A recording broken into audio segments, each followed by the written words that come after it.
To me, real estate, it's not all about just making the sale. It's really about the relationship that I develop with my clients and introducing them to the keys. I get real pumped up, I get real excited. Moving can be a very stressful time in people's lives. Being able to take that burden off them and help them with that huge event is very satisfying. So a successful story that I have in real estate is working with a client who took a job here and they had to move here within 30 days, and it was during the pandemic. And they had already taken the job, but they had to find a house.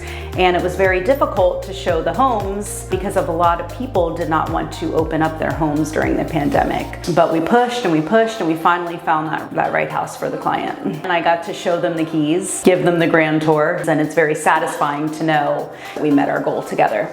And my name is Heather Bourne, and let me help you find your spot in the keys to your new home.